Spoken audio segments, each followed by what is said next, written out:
Well, good evening, depending where you are. We've got guests here that span a 12-hour time gap from 9:30 in the morning, maybe earlier in the US, through to Michael Jeter, who's very kindly stayed up till 9:30 local time in Western Australia to present this Rose's talk. I won't say this afternoon, even though it is afternoon here in the UK.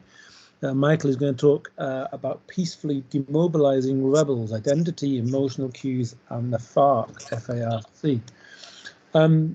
Michael, I'm quite happy for you to take this as you'd like. Are you happy to take questions as you go along, or would you like people to wait to the end? Or no, please interrupt me whenever. All good. Okay.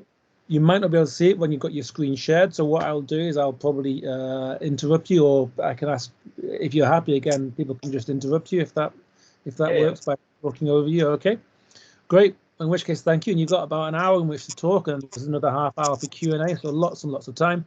And so please do take away your talk. Perfect. Thank you so much, James. Let me share my screen and see if that works. Can you? Yep, we can see it. Yep. Yeah. Are you on? Is your computer on full screen? Ah, there you go. Perfect. Yeah. So yes. Now if you just cycle through the slides, and just show us the first slide just to make sure. Yeah. Okay. We're perfect. Perfect. All right. So yeah, James, thank you so much for having me. It's an honor, and it's great to see your email in my inbox a few weeks ago. I'm very excited to present today. Yeah, this paper was a lot of fun. So please tear it apart as much as you can. Be like very rough English defenders to it, if you will. Because we submitted to the first journal a few months ago and just got referee reject today. So we're now going back to the drawing board. Yeah, so we got plenty of space now to put in new stuff and make edits and whatnot. So please go at it. So the paper, before I get into it, I wanna talk very briefly about the background. So I worked in Colombia at the Universidad EAFIT in Medellin for 4 years, from 2011 to 2015. And I remember watching football games there on TV, and I found some interruptions during the games really odd. And years later, I realized what it really was, and it's those messages that I'm going to talk about here today. And it's really quite been exciting to work on this project for a number of reasons. One of them is, of course, this conflict with the FARC that's been, by some definitions, the longest civil war in modern history, or whatnot, for 50+ years. It's been going on for a very long time. Of course, there was the peace treaty now in 2016, and there are problems following after that. But by and large, the country has probably taken steps in the right direction, I'd say. So this project, it was a lot of fun. Getting the data was really hard. Luckily, our PhD student, Juan Pablo Aparicio, did most of that, and it did an amazing job in getting those data. And it took us about 5 years to write this, so long time coming. And so before I get into it, it's with Juan Pablo Aparicio, who is in Colombia now, but he's on the job market he's about to go on the job market. So if you're interested in this work, a lot of it is, this paper would not have been possible without him. It was his idea, which was a phenomenal idea, I thought. And he's done a whole lot of work in this. And it's with Christopher Parsons, who's a colleague of mine here at UWA. So peacefully demobilizing rebels, identity, emotional cues, and the FARC. At some point, James, you've mentioned this, the FARC. We wanted to title the paper "What the FARC," but we eventually decided against it. Which, I don't know, you tell me if you'd like that as a referee to see such a title. So let me get into it. To set the scene a little bit, and we're going to get to the sports part in very soon, but I want to start with a background on civil wars, a very brief one. And usually, and it's almost obvious, but it's important to state this, in civil wars, governments usually fight rebel groups with violence. So they try to violently beat down rebel groups. And what happens actually throughout history is that this violence often exacerbates these civil wars. It escalates casualty counts and deepens conflict lines. And you could go through a number of examples from all continents. where we've seen this, and we've seen bloody conflicts that last for long time periods. And what actually happens quite often is, even if civil wars are concluded by force, if the government forcefully beats down a rebel group, returning to a peaceful equilibrium is difficult. So so-called resolved conflicts actually quite often backslide into violence soon thereafter. There are some statistics that within 5 to 10 years, 50% of concluded civil wars go back to fighting civil conflicts and civil wars. So ending civil wars is really difficult, is the bottom line. And the common response by government is to fight fire with fire. So peaceful solutions to civil wars are really scarce. They don't happen a lot. But likely, and it's relatively simple, not only from an economist's perspective, but from a logical perspective, to think about why it would be much better if we could actually solve such conflicts in peaceful ways. It would likely bring much better short and long-term outcomes. For one, if you have fewer deaths on both sides, there are fewer grievances of families, of friends, of entire communities that would then potentially not reach for arms in the future, but actually hopefully form part of a civil society going forward. So another reason I really like this paper is, usually economists, we critique stuff. So we take a policy by a government and find reasons why it didn't work. This was actually something where we found the government had a very creative approach to this conflict in the early 2000s.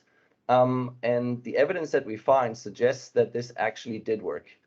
And that hopefully, one reason we wrote this paper, or one reason we like it, is not just for the Colombian conflict, but hopefully we can learn something for other conflicts beyond Colombia. So, like I said, the government fought fire with fire against the FARC for 40 plus years. There were about 200,000 casualties, millions of displacements, and so on. Devastating civil war, and this was until the early 2000s. And in 2003, and this is where our story begins, the government introduced a demobilization program where they promised defecting FARC rebels amnesty, education, and a peaceful path back to the Colombian society. Now, this program, this demobilization program, was controversial because you can imagine if somebody in your family was victim of the rebels, you would not be too thrilled to offer amnesty to the perpetrators. And actually, I lived in Medellin. If you know Colombia a little bit, it is politically very divided, just like most countries. But Medellin is really the stronghold of the conservative branch of fighting the FARC. So whenever somebody mentioned peace with the FARC in Medellin, you would get shouted at probably. It is the main capital for Uribe, who was the former president at the time, and there are many stories about him. One of them was when he became president of Colombia, because his parents were victims of the FARC. In one of the first interviews, he turned to the camera and addressed the FARC and said, "No more negotiation, this is war," and turned off the camera. Like he was serious about it. And there's more and more evidence emerging now that in all likelihood they committed war crimes on terrible scales, and how he dealt with the FARC was fairly brutal. So the point is, this demobilization program in the early 2000s was controversial. It wasn't easy politically to get this through and to start that, but eventually the Colombian government did. And actually what they did offer the FARC was, if you demobilized in a municipality, and you could demobilize at any government building, you could walk in there and say, "Hey guys, I'm a FARC rebel, I want to demobilize." You have to give the person there some information that would credibly show them that they are really a FARC member. And then you'd immediately be taken into protective custody, really shipped somewhere else to be protected from the FARC, because the FARC would come after you if you demobilize, if you leave them. And then they would actually get an education, they would get a starting grant, they would even get support to start their own business later down the road. So they really generated a credible option for these FARC rebels to come back to society. But initially in 2003, when the government offered that program, it suffered from very low take-up rates. And the question was why? And this is anecdotal evidence for now, but the reigning explanation is that rebels didn't even know about the program. That is because if I'm somewhere in the jungle and I'm with my FARC commander and my group out there, of course the FARC commander won't come out with the newspaper and say, hey guys, you can actually demobilize, look at this. So it was really hard to reach them. So a year down the road, with this program having started, but not many rebels haven't taken that option, the government decided to try and reach them in a better way. And this is where the sports part comes in. If you've ever been to Colombia or South America for that matter, then you know what Colombians and South Americans are absolutely crazy about is football. And this is the part where people who are not from Colombia, we need to try and convince. But when Juan Pablo presents this, he just skips that part because for him it's obvious. And I've lived in Colombia and I canceled my classes when the national team was playing that day because there's no chance anybody would come. It was a given. And in fact, when I started teaching there, I didn't do that at the beginning. I just looked at me and laughed, my colleagues. And I knew why, because I went into the classroom and there was nobody really. So these are the national holidays for Colombians when their national team plays. And incredibly passionate, the people about their team, especially about the national team. Of course, there are local clubs as well, but the national team is really probably the one thing that unites Colombians across many borders. And one of those borders is also the FARC. So one early critique we got on this paper is that, hey, we don't quite believe that rebels who fight the government would support the national team. And that is really hard to prove, but there was also something for Juan Pablo. For him, that was obvious. And we looked at pictures of FARC rebels, and many of them actually wear the national jersey. And there's a bunch of pieces of anecdotal evidence where the rebels tried everything possible to follow the games on radio or on TV when the national team was playing. So the government thought, all right, we want to reach these guys. How about we do it during the games? And when I say during the games, by the way, it is not at halftime or before or after the game. It is in the middle of the game where there's a short sequence of a few seconds where they put in this message. And I can try and play you the video. I hope that shows over Teams. So can you see this? Can see it. We might not be able to hear it. Let me try real quick. At the very least, you get the subtitles. This is the middle of the game. You see 11th minute up there.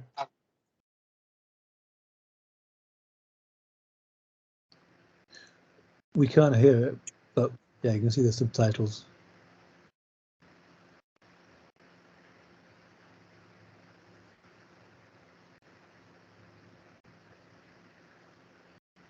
Did you hear this? Couldn't hear it, no. Okay, but you saw the subtitles. Middle of the game, there's a foul, and over a sudden, there's a few sentences where they say, "Hey, guerrillero, this is your way out. You can demobilize Department of Defense and out." Was that was announced by the TV commentators or in the stadium or? By the TV commentators and over radio as well. Okay. So middle of the game, like before a corner kick or after a foul, or so just in the middle, peppered in there. And in every game, there were a bunch of them. So it wasn't every other minute or so, but there was per game, like maybe 4 or 5 times or so. Jorge, you have a question? Just one question. That was Cuadrado, right? I think so. Yeah. That game is fairly recently.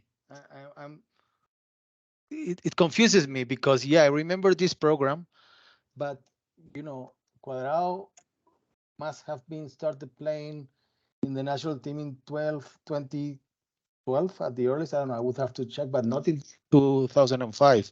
Yeah. And I don't remember those ads running. That because Uribe wasn't president by then, so I'm confused. Yeah, it played until 2016. The messages played, and I'm going to get to that. So this is the one that we use to show, but it played eventually from 2005 to 2016. The messages played. There is one other thing that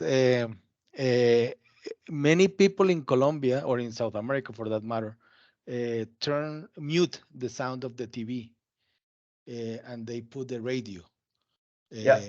So yeah, I remember they also ran that on radio. because then it wouldn't have worked that as well. So you watch it on TV, but mute it and listen to the radio? That is kind of a tradition because I don't know why we do it. Actually, we stopped doing it because of the direct TV thing that has a lag. And when they started broadcasting that on the World Cup, for instance, is a problem. But when you are watching qualifiers, it's air TV, it's open TV, so they people tend to do that. Yeah, that's interesting. I didn't know that. One thing we never fully disentangled is how many messages exactly per game were played on radio, because we don't have all the radio recordings. And because there were 2 radio channels, we couldn't really get all of them reaching that far back. But we have all the messages that played on TV, and we know for a fact that if in a game there were messages played on TV, they were also played on radio. We just don't know how many in each. So that's sort of but we do know if they were played on both. But essentially, our treatment could happen through TV or radio, but it happens during the national football team games. Yep.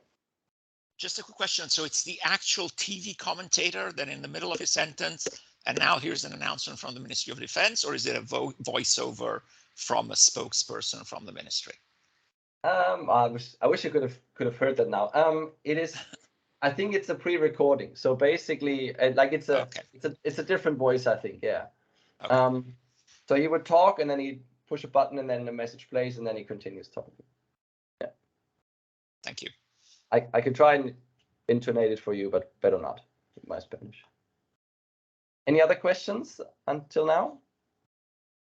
No? Good. Okay. So that's how they decided we're going to reach the rebels.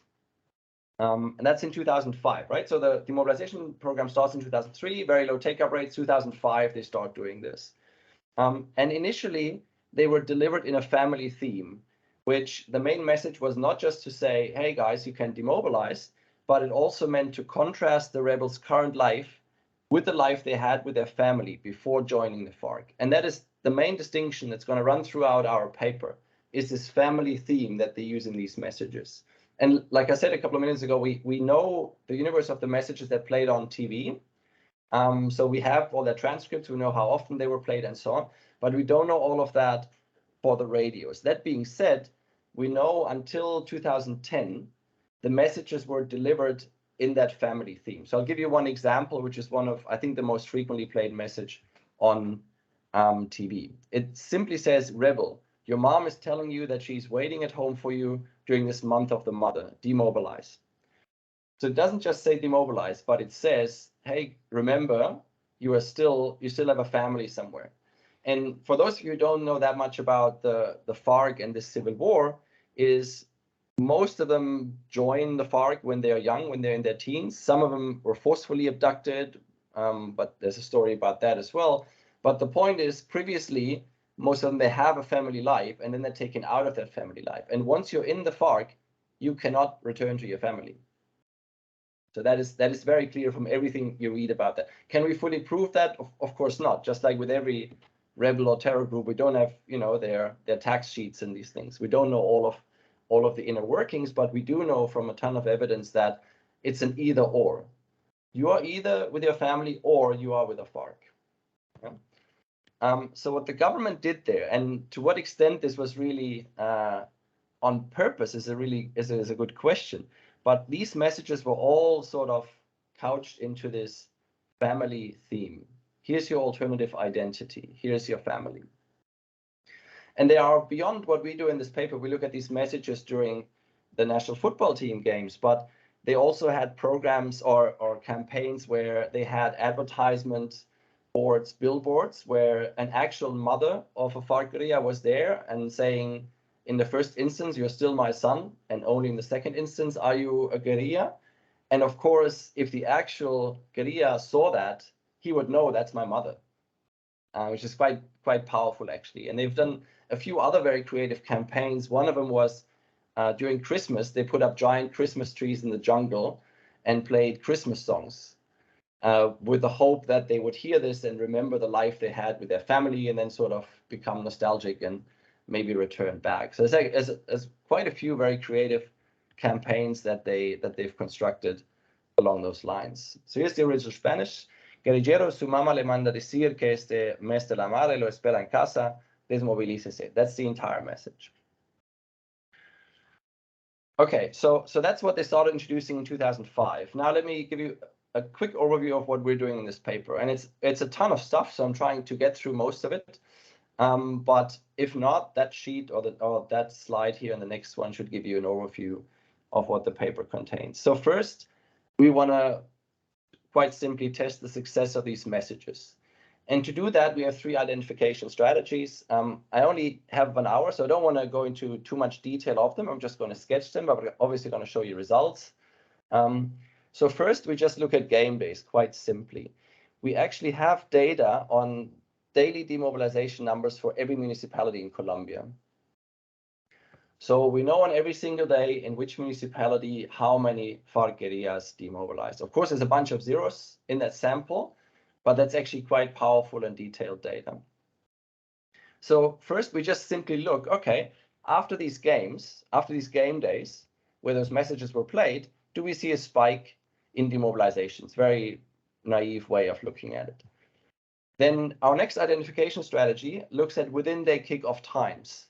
And what we exploit there is the scheduling of the National Football Federation that schedules a game at a particular time of day.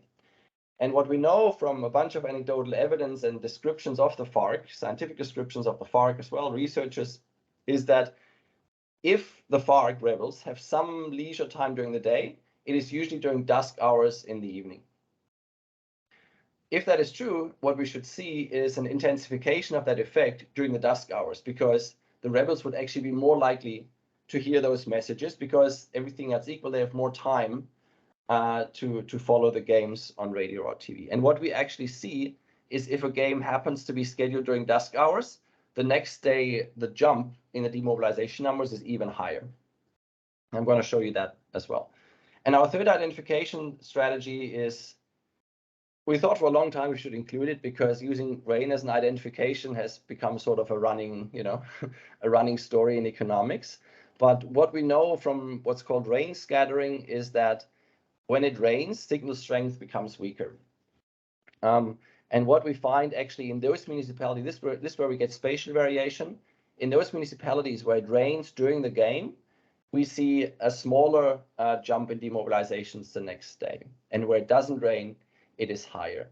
Now, we can also check whether rain by itself actually makes demobilization more difficult, and that doesn't seem to be the case. So these are our 3 identification strategies. And across all of these 3, the evidence we find is all consistent with that hypothesis that these messages actually worked. But there's going to be heterogeneity coming in there. Now, with those results, we then start exploring mechanisms. So we want to understand when and why did these messages work. Jorge, yeah? I have a question because, I mean, well, you lived in Colombia, but demobilizing is not a thing that I would think a person could do in 1 day or in 1 hour, because some of these municipalities are bigger than Switzerland. And to actually run away from the FARC, think that you are deep into the jungle. And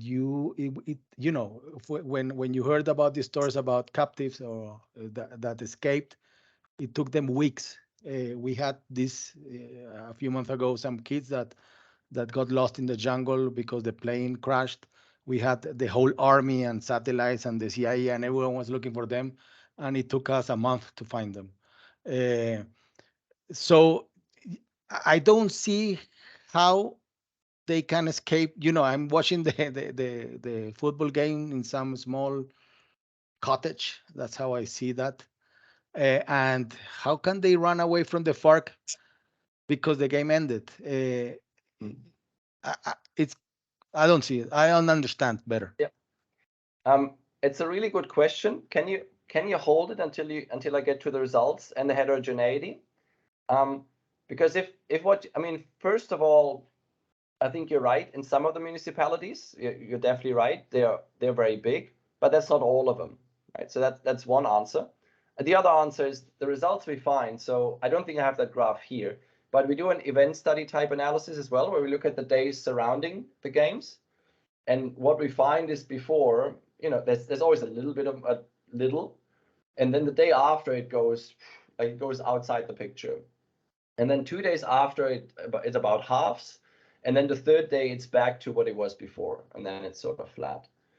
Now, maybe I have that graph here, but because if you allow me, just before, looking at your econometrics, what I would think is that, and what I read about FARC defectors is that they actually plan it. And actually what might be is that because there's a football game, they will be able to do it.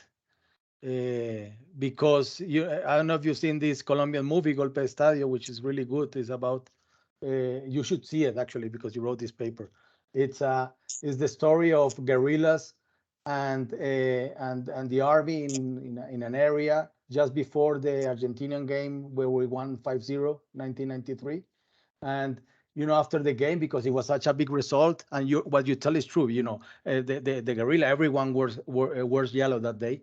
They get drunk together and they start saying, it's so good to shoot you, and yeah, I love you shooting me, because they're drunk and the stuff. So they really get prepared for the game. And I think, if I ask me why I saw that spike in the data before seeing your paper, I would say because during the football game it might be easier to actually escape from the FARC, because they are excited in terms of what's going to happen, because during the game they are less likely to actually be checking, as they normally do, the surroundings.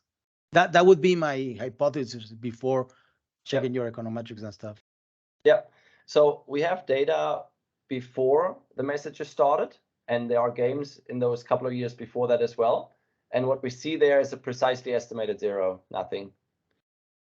We also, and I'm going to get to mechanisms, so I don't want to, but the narrative of the campaign changed abruptly in 2010. And what we see after that, when they go away from the family theme, precisely estimated 0 after the games. It's really quite remarkable. Like, it goes, before these messages started, demobilization program was already in place and all of it. National football team game, nothing the next day. Then these messages start and it goes boom, boom, boom, the day after, every time. And then in 2010-11, they switched the narrative of the campaign and it goes back to nothing. Yeah, but maybe your points are very valid. Maybe hold them until you see the results and then see which ones prevail. Is that okay? There was another question. Yeah, yes. Yep. Was there another question? No? Well, it was me, but it's very related to Jorge's question. So I will stay quiet for the moment. Thank you. Okay, thank you. Yeah. Right. So we see these results, and then we look at mechanisms. So we ask ourselves, why could this happen? How could we explain this? So what we do then, based on additional results, which I'll show you, is we develop a theoretical model that combines social identity theory from psychology, from social psychology, and the importance of emotional cues in decision making to try and explain the results that we find. And we develop a very, very basic, I don't even want to call it a model or a theory, like it's a very basic explanation where two things come together and they produce this spike in the demobilizations. And that those results would then be consistent with that combination of social identity theory, which I'll talk about, and the importance of emotional cues. And then finally, our final contribution is we want to test this very basic model outside of the football games, where we look also at a primer of family identity, for which we take family-themed holidays, in combination with an emotional state of sadness. But I'm going to get to that. So that's sort of the very end of it. And if I get to that, great. If not, that's okay as well. So our findings in a nutshell. Our results suggest those messages did work. And I'm going to show you the specifications and all of those, and you can judge whether you buy that or not. But they only worked, A, when they're communicated through this family theme that I was showing you an example of. It did not work anymore when the messages highlighted what we call national unity since 2010. In 2010, the government hires a private advertising company to revamp the messages, and they change abruptly in their tone. They will still say at the end, demobilize, but the narrative changes substantially. The narrative does not emphasize family anymore as an alternative identity. It emphasizes national unity. So, for example, on TV, one of the messages is couched in this picture of an army and a soldier of the government actually sitting in a helicopter and pointing to an empty seat next to him and say, "Hey, buddy, come, let's watch this game together, and we're all Colombians, and let's all be happy and friends." And then it doesn't work anymore. And the second key thing that we find is that they only worked when it reached the rebels during the losses, and especially during unexpected losses. We're going to get to that with betting odds and so on, but especially the losses is where it worked. So our model then would predict that demobilization chance rises if A, the rebels' main alternative identity is made salient, which in our case is family.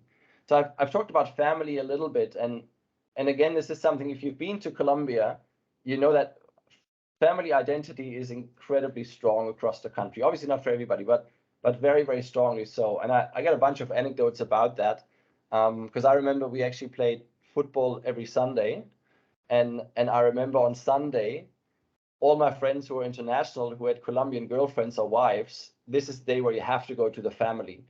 And when I say have to go to the family, for a European, that means usually 3-4 people. There it means 20 people or so, where everybody comes around and hugs you and whatnot. So the guys actually ask me every time, "Don't you need a player for Sunday?" Then I got an excuse to get out of the family lunch and whatnot. But family on the weekend is incredibly important for many, many Colombians, and family in general. I found it on average, of course, much more so than Europeans and US Americans who are more individualized, but family matters a lot there. And the second component is that it does seem to work when that family primer reaches the rebel in a sad state of mind. But I'm going to get to that towards the end. Right, so now to the question of Jorge and sorry, I forgot the name. Somebody else asked that same question. So in our regressions, think about, and I got away from actually presenting tables, but I can pull them up from the paper if you like. We have municipality level data.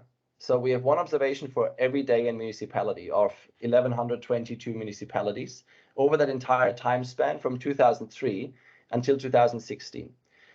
What we control for in our regressions are municipality sample week fixed effects. So we have a fixed effect for every municipality and week in our sample.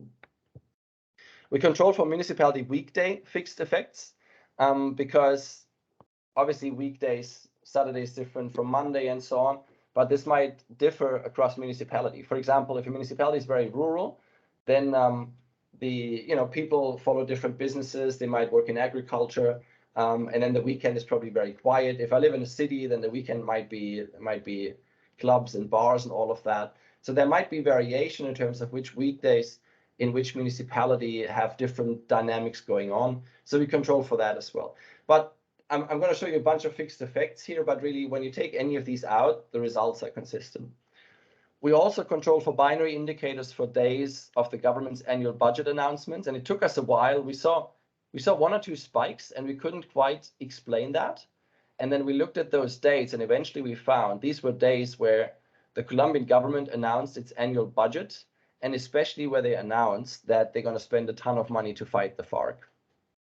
Of course, if that reaches rebels, you would think, if they're at least to some degree rational, they say, if you're going to really come after us, then maybe now is a good time to demobilize. And it turns out that is the case. And finally, we control for binary indicators for 2 days on which extraordinary conflict-relevant negotiations were publicly announced. But if you don't like these last two sets of variables, take them out, and results are consistent as well. Like it's one of those papers where I've not run a regression where the results go away. It was such a stark jump where it just we couldn't make it go away. We cluster at the municipality year level, but that also pick other combinations and results are consistent. So the first identification strategy, I want to show you 4 coefficients here. The first one, so on the y-axis is the number of additionally demobilized FARC members. If there's no game yesterday, and it's before the campaign period, so no messages were sent, that's the first coefficient here that I'm showing you. It's less than, in this horizontal red line is the sample average. There are fewer demobilizations than throughout the entire years. If there was a game yesterday, but it's before the campaign period, so remember, no messages are sent. This is just a game of the national team in 2003, 2004. You see about the sample mean. If there's no game yesterday, but we are in the campaign period, meaning the messages are sent during the games of the national football team, but there wasn't a game yesterday, then again, you're just there. But the last one, there was a game yesterday, and in that game, a message was sent. And this is still lumping all the messages together, the family-themed messages from 2005 to 2010, and then the national unity-themed messages, lumping them all together. There was a message sent. And you'll see this very stark jump. So you already see it goes from 3 point something to above 8, which is quite large. Identification strategy 2. If you remember, we look at time at the kickoff time during the day, and with the assumption that during dusk hours, the rebels would be more likely to see them. So the treatment would be stronger, would reach more rebels. Everything else equal is our assumption. And that's exactly what we see. So the third one here is there's a dusk game, we call it. So a game contested during the dusk hours yesterday, during the campaign period, meaning the messages are sent. And you'll see the spike here going up to 13 point something extra demobilizations. And this 13 point something is not per municipality, I should clarify. This is across, we aggregate these to the national level. And then this last one is a non-dusk game. So it was a game yesterday, the messages were sent, but it was contested at, let's say, 1 p.m. or 10 a.m. or whatever other time, but not the dusk hours. And you'll see a spike, but it's smaller. Yeah. Daniele, yeah? Do we know anything about, the denominator, like how many FARC guerrilleros there are? Like, is this 12 demobilizations per day? Is that, 0.1%, something like that? We did I mean, first of all, at any given time, it's really hard to estimate how many rebels there were. Of course. But Pablo has told me this multiple times, and I keep forgetting it. I don't want to give you a wrong number now. It's not tens of thousands, 10 to 20, I would say. If you allow me, there would be in 1999, 2000, which was the peak, there would be around 30,000 guerrilla fighters, including FARC, LN, and a wide range of other groups. I guess FARC was the biggest. They would have near 20,000, 18 or 17,000, something like that. So I guess my question was really about the magnitude of these coefficients and to try to get a sense. And this is an advertising campaign, and I think we probably know a lot about how advertising campaigns, how effective they are. If I see an ad for Coca-Cola, how many people could the next day go and buy Coca-Cola because they feel like all these happy people drinking Coca-Cola and make them happy? So can we make a sort of comparison of it? And you would think that the decision to demobilize is a much more consequential than the decision to buy Coke or toothpaste or any other product that we see ads for. Yes, absolutely. It's a much more consequential decision, and it's a much more expensive decision society-wise. Like we think about, we're not only talking about that person potentially not being killed in that war, but that person also not killing others during that war. That person being able to get back, and all kinds of ripple down effect, how you could estimate how much is it worth to demobilize one rebel. That's really hard to estimate. Those numbers around 12, they're going to go up quite a bit more in the next specifications that I'll show you. When we go to more refined, when we distinguish, for example, the family-themed messages, from the national unity theme messages.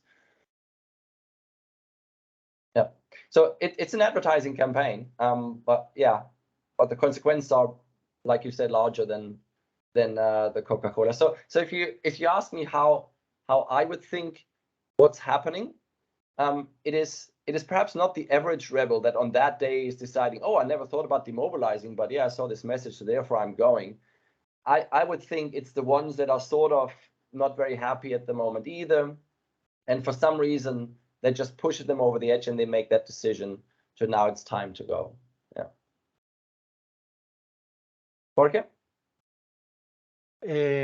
I think there is a story which probably is in the paper, but it is very important because I really like what you're finding, but I would interpret it differently, at least up to now. And it's that, Colombia was basically a failed state in 2000. The guerrilla was miles from Bogota. Everything was going down. And that's why Uribe got elected in 2002. His campaign was very simple. We are going to bomb the guerrilla and kill them all. And he won with great popularity because the country was desperate. You would go out of the city and you would get kidnapped randomly because it was terrible. So the point is that between 2002 and 2010, during his presidential period, he did this, but essentially what he did, history says, was attack the guerrilla and push them back. He pushed them back so strong that when the new president, that's why you said before there's a change between 2011-10, the change of president, the president was Santos. He was elected promising that he would follow Uribe's, strong held force against the guerrilla. But exactly the day he was elected, he said, I'm going to negotiate peace.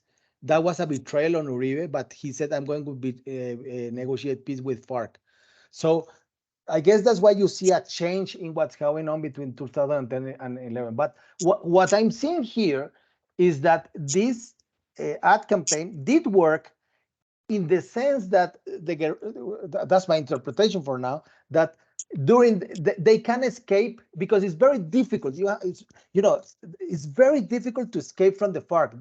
They take these kids, 13, 14, 15 years old, and they cannot escape. It's a prison. They kill soldiers and stuff, but they cannot escape from the FARC. So what I'm seeing here is that the opportunity was the football games, the national football games, and this is so cool. I mean, I find it exciting, but I am not sure it's precisely the ad campaign, during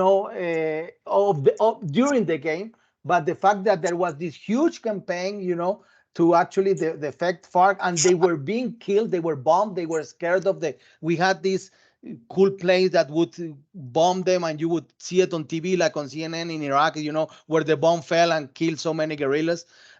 So my story would be, during the football games, they can escape. And that is, for me, it's really exciting. Mm-hmm. So you think it's a combination of the message, but being afraid of Uribe?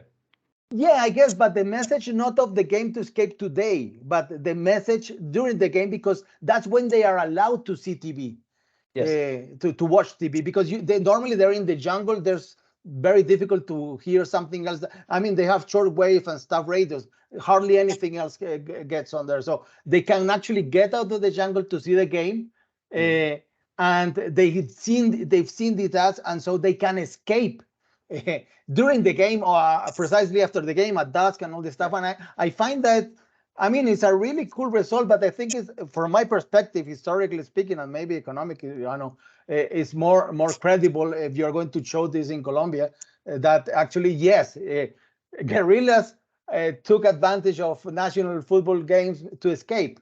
It's very difficult to sell it, at least here, that you saw an ad and you escaped, because they've seen it before. There is a massive ad campaign to the effect, and they're being bombed, literally bombed. They are, if you remember when the head of the guerrilla signed the peace treaty in 2016, a plane passed over the area where they were signing with the president and stuff, and he was so scared that he immediately went down as an act of reflex because he was scared of planes, some people laugh, but it was a very strong message of what was going on in the jungles during the Uribe period. Yep. When was Uribe elected first? 2002? 2002, yes.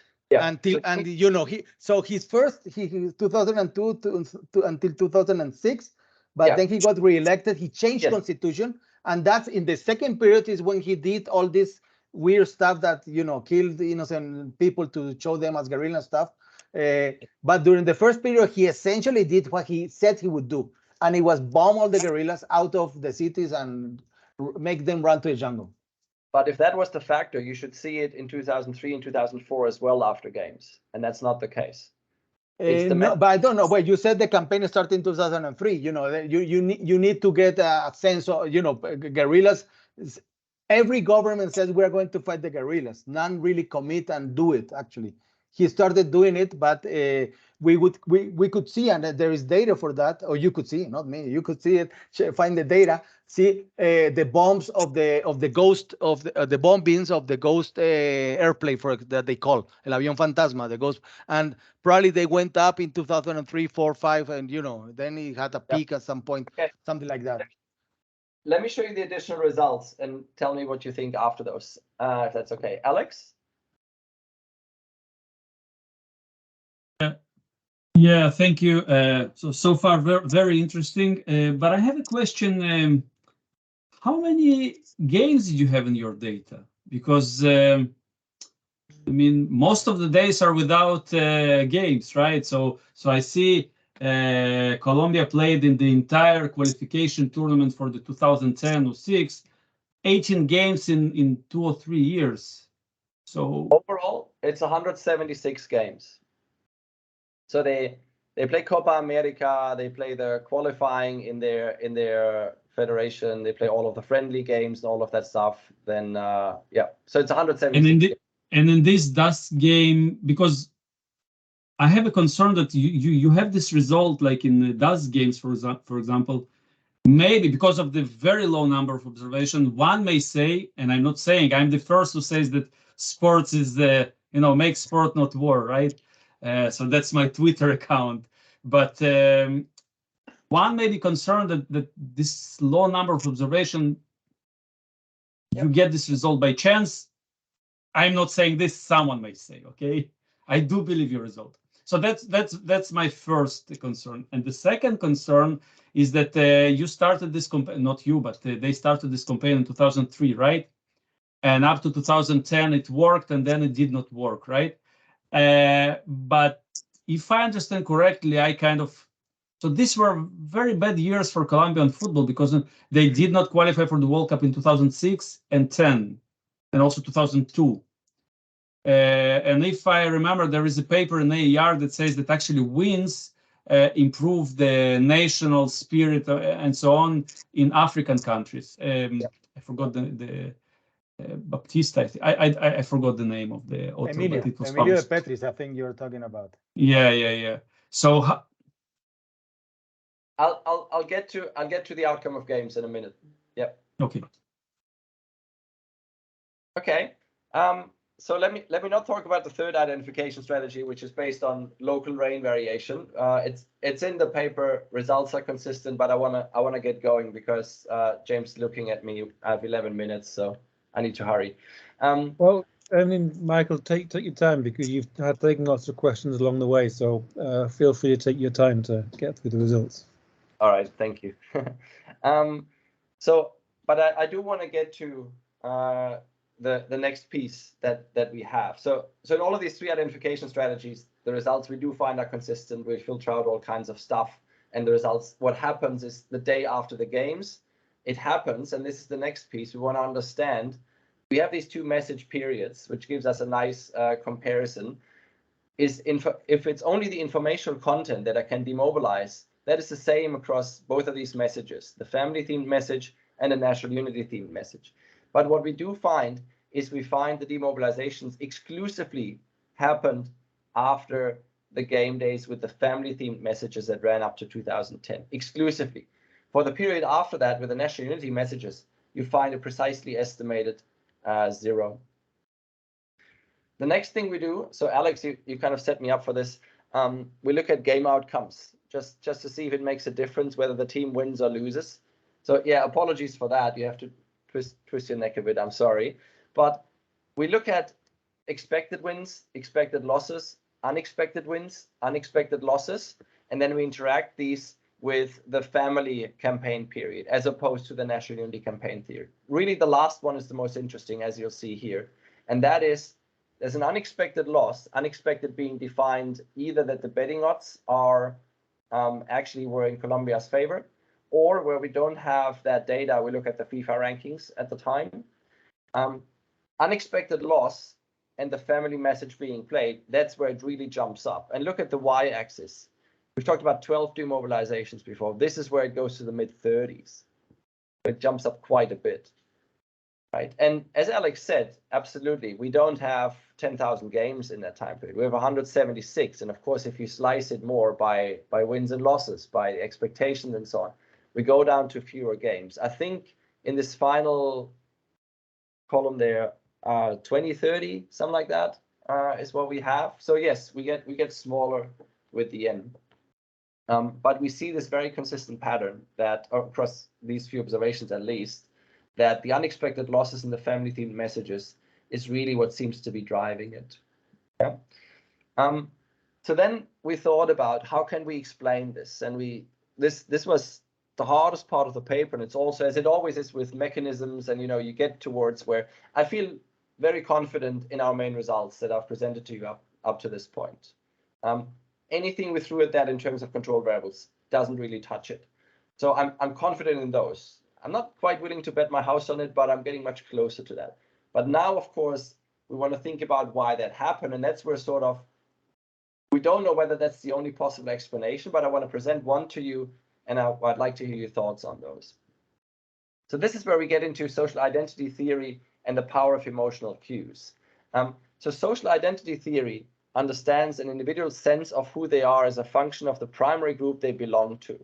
It's quite a mouthful, but basically that means we have a bunch of identities in our heads, and they are sometimes competing. And in this case, if you think about the two main identities of a rebel being, one, my allegiance to the FARC, and the other being my family, then social identity theory would suggest that if I highlight this alternative, this viable, strong alternative identity in you, then it can make you rethink your identity choice. And you might sort of decide, no, I don't want to be a FARC rebel anymore. I actually want to go back to my family.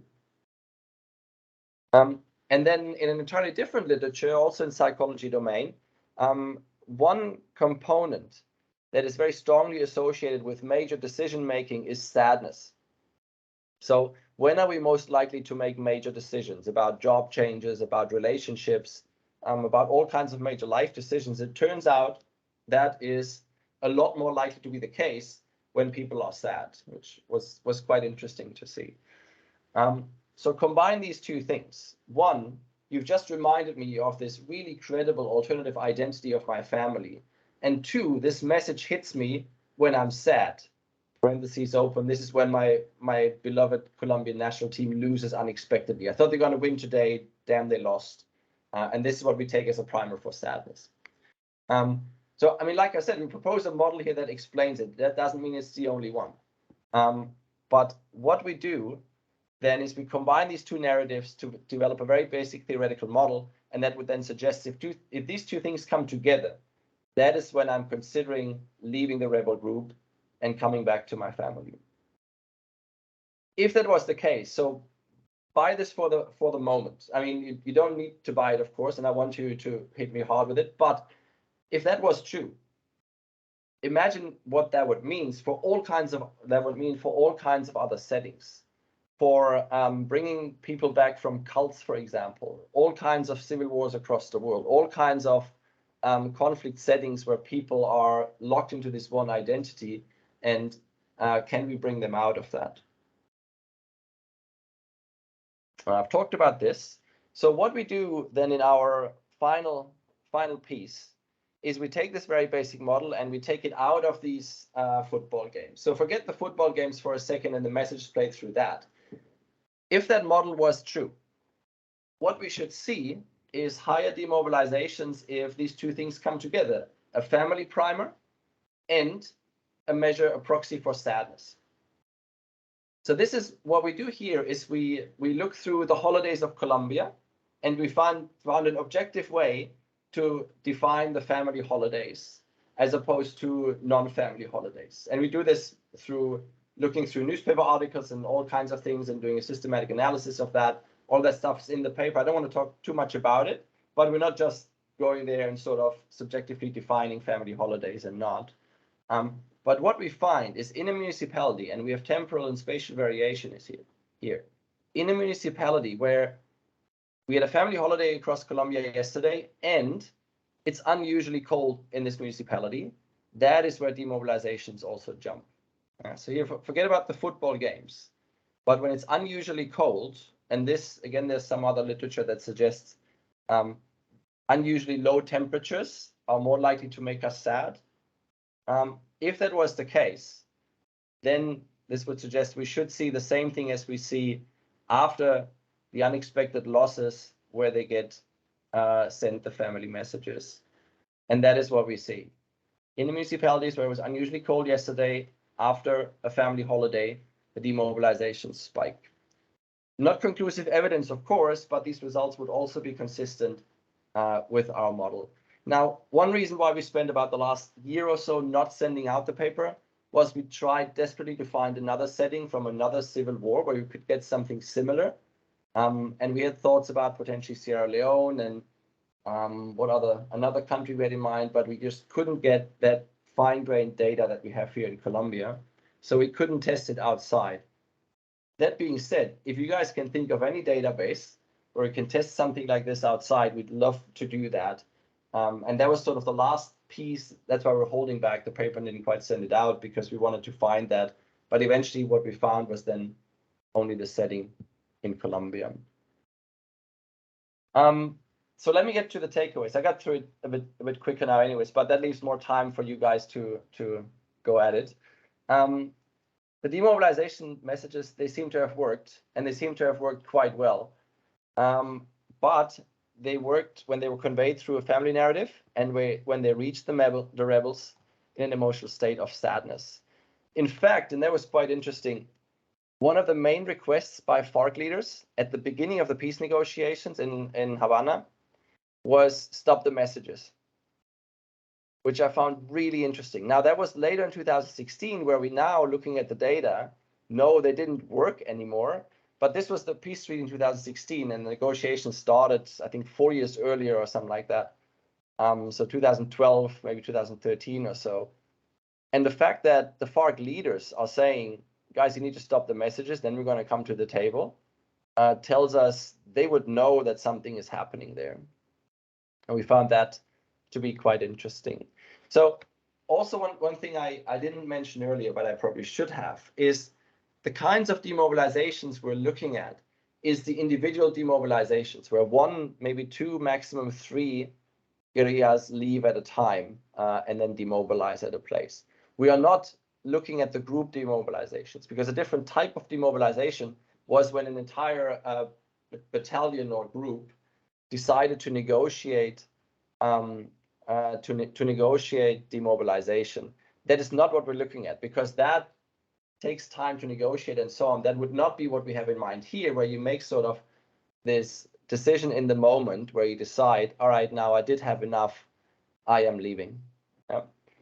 Yeah, question? Just a short question. I like it very much, the idea, but I think something with identification is what Jorge mentioned before. Is about if this is something that was planned before. I like it very much, your last analysis, differentiating between cold weather and holidays and with the other variable. I wonder if you can use that together with the matches to improve identification. So matches, football matches with cold weather, football matches with good weather, and see how sadness affect the decision to demobilize. That's a great point. We haven't thought about that. We can check that easily. Yeah. Thank you. Alex? Yeah. So there's another point, maybe somehow regarding reverse causality.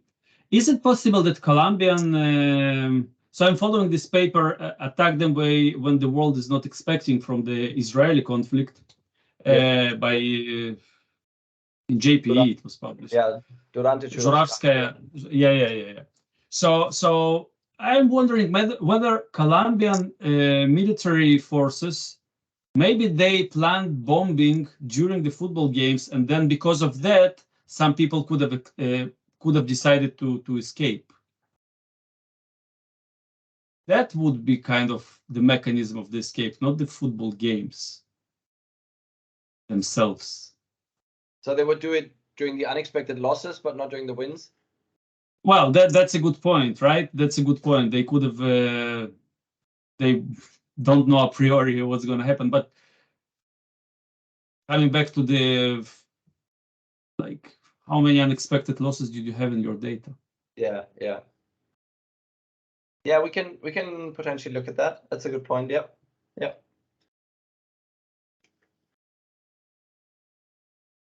Jorge? Yeah, I guess, because I remember here, and I finally remember there is a paper of someone who wrote, and they were talking about a bunch of defections between 2002 and 2017. They talk about 19,000 defections as reported by the Ministry of Defense, which is a lot. So I was wondering, when you see the graph. 7, you said? 2007? No, 2002, 2017. So essentially your time period. Yeah. So my question is, when you draw, defections over time over this period, because I'll send you this, because actually it's a paper about why do guerrillas defected before the peace treaty. And so the point is, when you draw the defections, how do football games look? Just, as a descriptive statistics, that would be something you would want to see.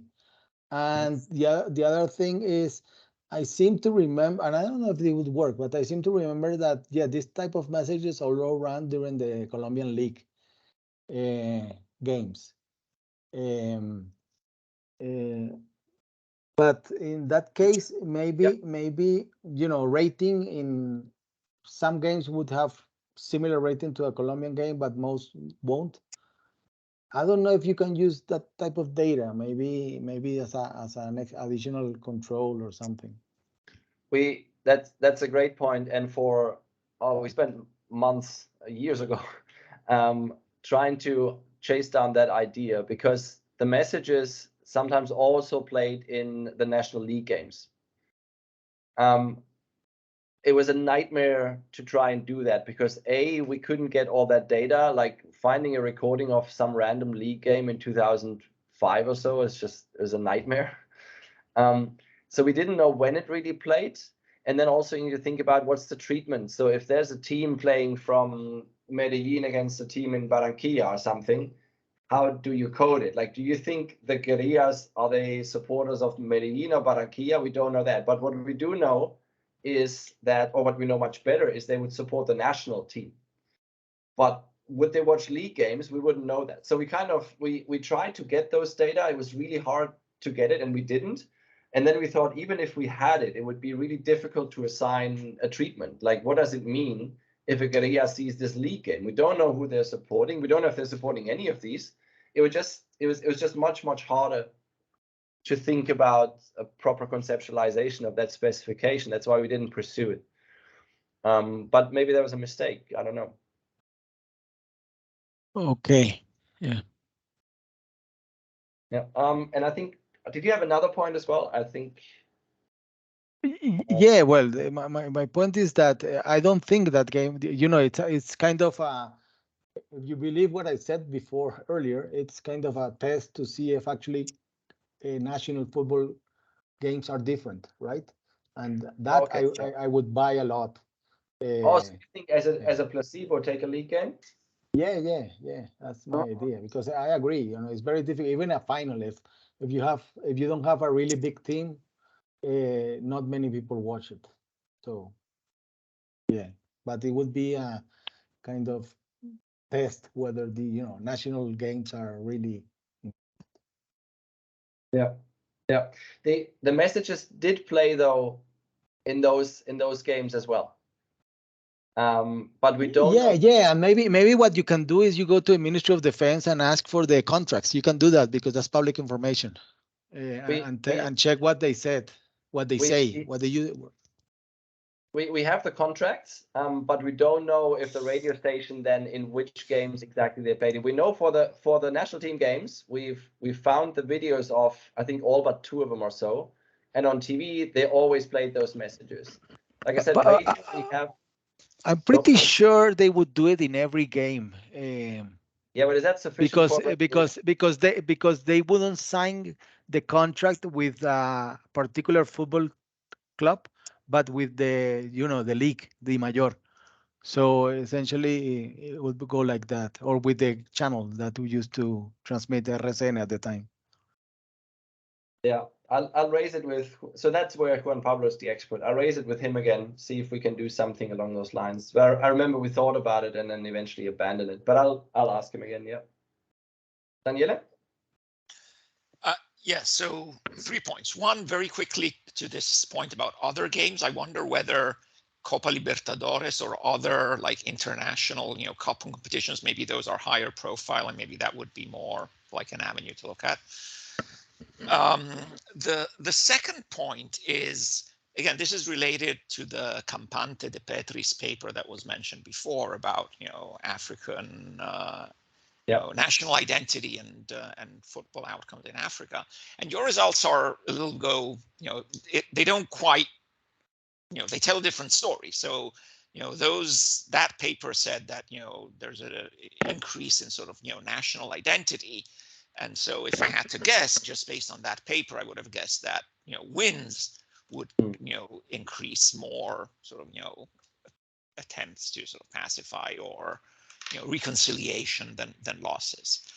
And you know, the third point is, you know, again, going back to the advertising theme, this seems like a phenomenally successful advertising campaign. And you know, the guys at the ministry, you know, they were paying for these ads, or maybe they were not paying, I don't know, but you know, they were running this campaign, and you know, they never wondered, hey, is this campaign working? You know, they could have looked at the data and you know, done your analysis. And then at some point they say, oh no, we stopped doing this family thing, and now we're going to change the tone of the campaign, and you know, that everything collapses. And you know, I mean, I don't know, maybe I overestimate advertising gurus, and you know, they're not very smart, and they launch new products or new campaigns which end up being, you know, terrible. But it's, you know, it's puzzling, right? So I was wondering whether, you know, could you ask somebody at the Ministry of Defense, you know, why did they change their theme where it apparently was successful, and then you know, they switched theme? So I don't know, just that. Yeah, we tried that for a long time. It didn't really get a good answer. So what was heartbreaking for Juan Pablo is the advertisement company that came in 2010. So before that, it was the government actually doing the messages, and those seem to have worked. And then the agency comes in, and, you know, advertisement agency goes, you know, we're going to use insights from this and that, and, you know, splashy. And they gave us the data. They were very kind to us. And Juan Pablo was insisting that we don't name them in the paper, because you basically show everything they claim that their campaign worked is just not true. It didn't work. In fact, they messed it up, kind of. And I said, look, we're writing a scientific paper, Juan Pablo. We need to put that in. I was like, yeah, but can we just put the name to the appendix? I feel bad for them. So it's a really good question. And I don't know the answer to that. It annoys me greatly. But to date, we haven't found somebody who could give us an actual answer why they did change it. It could be, one reason could be the messages. If you say we want national unity, maybe the target wasn't really the rebels anymore, but it was the actual Colombians. And we thought for some time maybe we could test something how the you know, Colombian civil society responded to these messages. But in that time, we couldn't really find any way to measure that, especially at a daily or a weekly level. So it could be one reason is that the intent wasn't to demobilize rebels anymore, but it was a different one to maybe make it a bit more accessible to the average Colombian. I don't know. But sadly, we don't know the answer to that question, and it annoys me. But if anybody knows somebody high up in the Colombian government is willing to share their contacts, please let us know. And I'll pull out my best Spanish to try and ask. But yeah, sadly, we don't know that. Your penultimate point about the Durante paper. So the Campante Durante and Depete Shoah is it's related to what we do, but it's different in the sense that they look at ethnic attitudes towards other ethnicities. They don't necessarily have combatants or rebels in there. In fact, I think they use the word value survey. So they kind of take the average person off the street. And they would say after the national team has a big win, then your national identity sort of supersedes the ethnic identity, which I love that paper, by the way. I teach that, and I think it's a fantastic paper. And my first thought was also, it is somehow related to that. It is, but it's also different because we look at the actual rebels, whereas they don't do that. Like the World Value Survey doesn't ask actual rebels most times. So it is a bit different. But yeah, it is, maybe we don't have a paragraph or so somewhere where we relate ourselves explicitly to them, I think. Maybe we should do that to sort of point out where we are similar and where it is different. That might be something to consider, yeah. Did I miss a question? That's good. Thank you. I think I have one, I think. Can you hear me? Yep. Okay, great. I was wondering if you could look also at FARC attacks as a possible dependent variable, because when we think of emotional cues, we often think not necessarily of sadness, but of anger. So it could be the case that perhaps the loss combined with the government bringing in FARC members' families could create negative reactions, violent reactions. Mm-hmm. So if you could show perhaps not just that sadness is causing an effect, but sadness appears to be the dominant strategy. People are basically quitting, people are demobilizing instead of attacking. That could be an interesting point as well. So you would expect a drop in FARC attacks the next days? If you could show that, I think that would be very cool. I would imagine people are angry at the loss, the FARC is angry, so they're going to increase an attack. They're going to increase their attacks. But if that's not the case, they're demobilizing. That seems like sadness is dominating anger. Yeah, and it's also the case that if somebody demobilizes, first of all, I would assume the group is hunting after them, because it's very explicitly clear, if you try and leave, we killed you. That comes out of everything we read about how they handle defectors, they're going to be killed. And so really, the decision you're making to leave that group, it's a terminal one, and it may be really terminal. So yeah, that's a good point. I think why didn't we look at attacks? I forgot, but yeah, I'll look at that again. That makes maybe because attacks are going down at the time. I'm not sure. Remember, it's a time when the guerrilla is retreating. They're trying to survive, literally. They're being smashed. And then they are negotiating. Remember, we look at daily data. So even if the overall trend is going down in any of these things, we compare that day to another day. Okay. I guess, it's fairly. The data is amazing that Juan Pablo got for us. Clay, did that? That's a great suggestion. Thank you. Alex?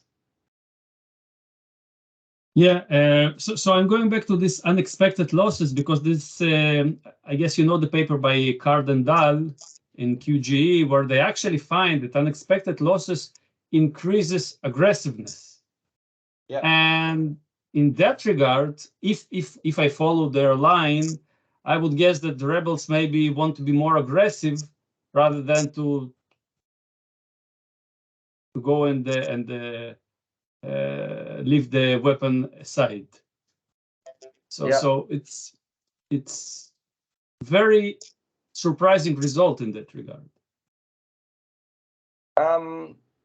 Yes, I see where you're coming from. So if I remember their paper correctly, it is when the local football team loses unexpectedly, right? So they don't have this identity competition that we clearly have, where I think that's fairly, we talk about it quite a bit in the paper, but I think that's fairly strong, this narrative of I'm in the FARC or I'm with my family. So but the idea is that this increases aggressiveness, unexpected loss of your favorite home team, and it's like Colombia in that regard, should increase aggressiveness. I see. And I'm going back also to this African story. So both those papers, you find an absolutely opposite result, and there possibly there can be a good explanation for that. What would be the explanation? I don't necessarily think it's the opposite result, because like I mentioned earlier, it's different, the setting we have, because we have actions from actual rebels, whereas the Africa paper is not looking at that. And I think there's a few other nuanced differences. But yeah, it's point taken. So what do you have a gut feeling why that might be? Why we don't find indications for aggressiveness rising? No, I don't know, but I didn't understand the definition of unexpected loss. So you either use betting odds or you use FIFA rankings, right? So it's not, and then even so unexpected. How is defined unexpected? If I have 41% probability of winning and the other team has 39, is it really unexpected? In our definition, yes. So we use betting odds for all the games where we can find them. For the ones we can't find them, we use then FIFA rankings, but we also then use just FIFA rankings, alternative specification, and so on. But that's how we define it. But because, as you pointed out before, our N goes smaller, quicker. So we can't, I don't think we can really have a continuous measure of unexpectedness in terms of how big is the difference. I think that would be too much to ask, probably. And given that you were talking about, so this is a very, very interesting study, yeah. So that's why I'm very much involved, and I really like it. But you have some games in March, April, like end of March and beginning of April, and this can collide with this Easter, right? Which is a family, and if I understood correctly, you did not control for that, but I think somebody, I think Juan spoke about it. Because then on those days, it's kind of, you have two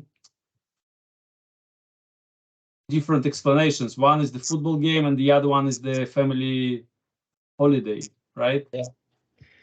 So remember, we put in municipality week fixed effects, like week of sample. So not just week of year or so, but every single week, every single municipality, that is a fixed effect.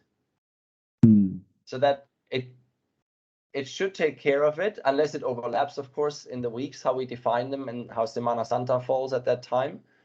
But it may be interesting to look at Semana Santa in its own right, because that is, in my experience from Colombia at least, that's a very family-driven time, that week around Easter. Jorge, correct me if I'm wrong, but that's where you go to see family. Yes, it's a religious holiday, mostly a holiday nowadays, but still, family is a big issue in Easter. Yeah. And you know, Alex, thinking about this card paper, actually, Colombia works a bit the opposite in terms of sport, and I don't know how to test it. It will be really cool. Consider this game, we won 0-5 against Argentina in 1993.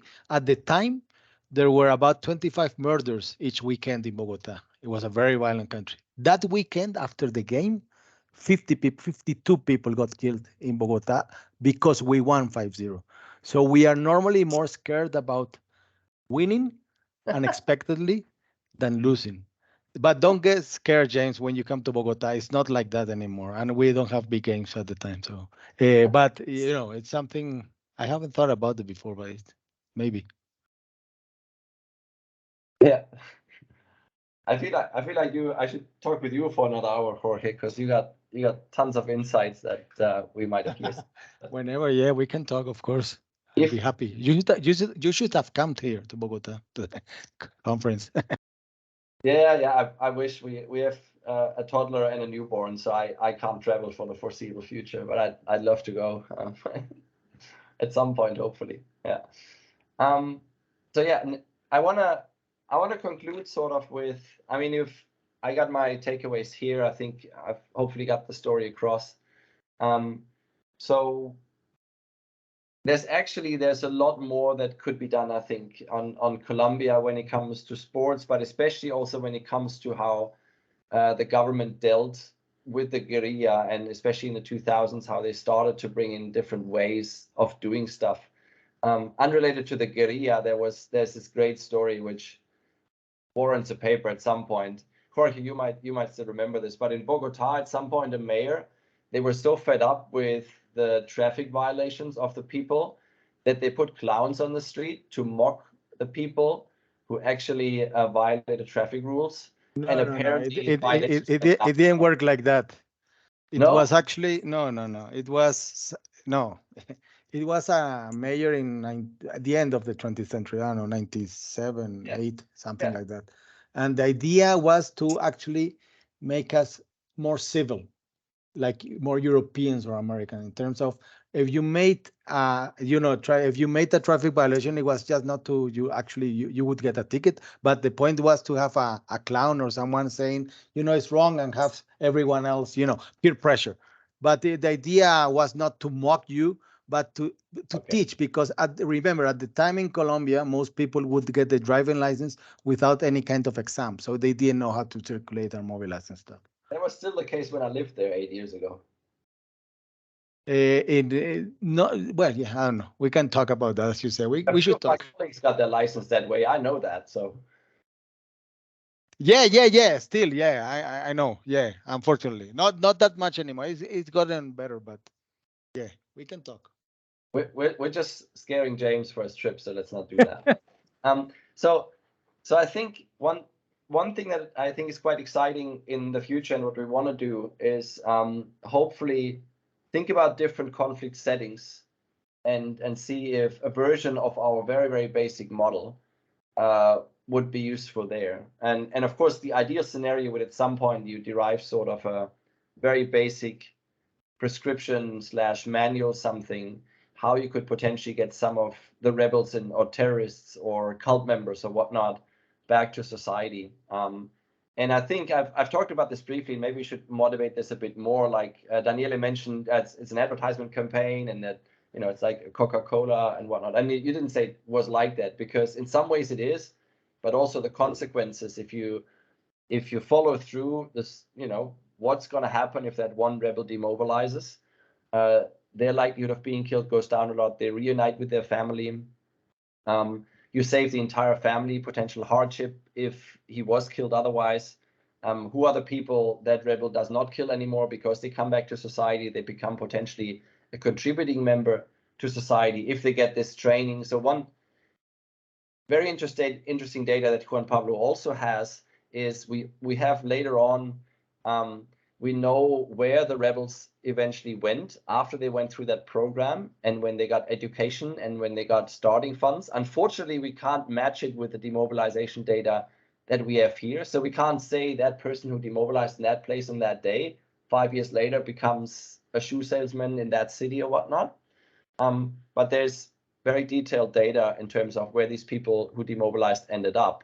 And I think there's a back of the envelope calculation to be made at some point to very roughly guesstimate how much money, how many lives were saved with one average demobilization. We eventually decided not to try and do that, because you obviously have to extrapolate quite a bit. But I think it's worth thinking about that every single one who demobilized might have potentially saved quite a few lives and saved that economy quite a bit of hardship. And I think that's quite powerful. And one reason it's probably my favorite paper I've worked on so far, it's because it's a positive thing. Like I said before, in most papers we work on as economists, we say, look, that doesn't work and that doesn't work either.